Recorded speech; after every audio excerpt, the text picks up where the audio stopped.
Iran inadai kwamba haitachukua maagizo kutoka kwa yeyote kuhusu teknolojia ya nyuklia. Wakati huu ikiwa mataifa ya Magharibi ikiwa ni pamoja na Marekani ambayo imeweka vikwazo kwa Jamhuri hiyo ya Kiislamu ya Iran ipo katika mpango wa kufanya mazungumzo, huku Rais Donald Trump akidai kwamba amempa barua kiongozi mkuu wa Jamhuri ya Kiislamu ya Iran Ayatollah Al-Khamenei ambapo anataka kufanya mazungumzo naye. Kwa mujibu wa makamu wa kwanza wa rais Mohammad Reza Aref, amesema kuwa Jamhuri hiyo ya Kiislamu ya Iran iko imara katika sera yake huru ya nyuklia na wala haitashauriana au kuchukua maagizo kutoka kwa mtu yeyote.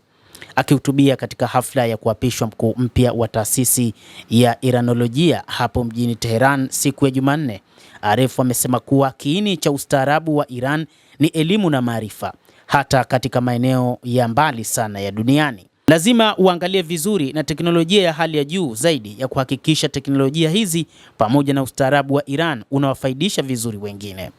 Lazima tufaidike na teknolojia ya nyuklia kama tunavyofaidika na teknolojia nyingine katika kuwanufaisha wanadamu na kutatua matatizo katika jamii.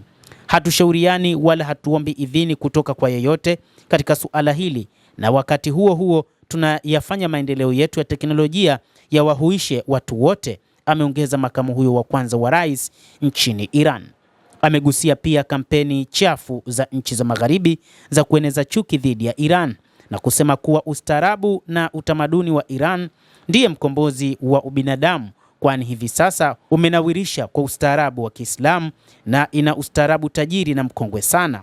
Amesema nchi za Magharibi zinapaswa kuzingatia msimamo wa wazi wa Iran katika sera zake ambazo zinaifanya kuwa nchi pekee inayotaka silaha za nyuklia kwa kufuata amri za kidini zinazoharamisha kumiliki silaha za mauaji ya umati. Tunafuata fatwa ya kiongozi mwadhamu. Fatwa hiyo inakataza utengenezaji wa silaha za nyuklia na inaidhinisha matumizi ya amani ya teknolojia ya nyuklia. Kila kona ya Iran inatekeleza sera hiyo. Hata hivyo, mmoja kati ya viongozi wa juu wa jeshi nchini Iran alisema kwamba inapaswa kiongozi mkuu wa kidini Ayatollah Al-Khamenei kuangalia jinsi gani wataweza kutumia ama kutengeneza silaha za kinyuklia.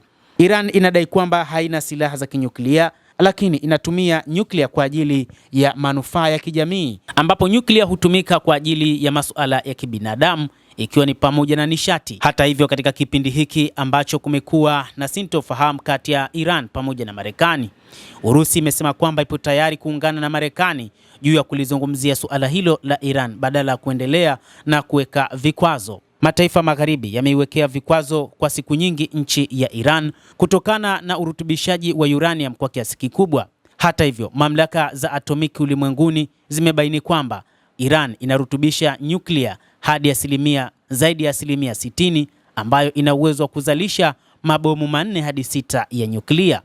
Mtazamaji wa The World News, endelea kutufuatilia na usisahau kulike, usisahau kucomment, lakini pia kusubscribe chaneli hii. Naitwa Adam Hussein, endelea kuwa nasi wakati wote, endelea kutufuatilia.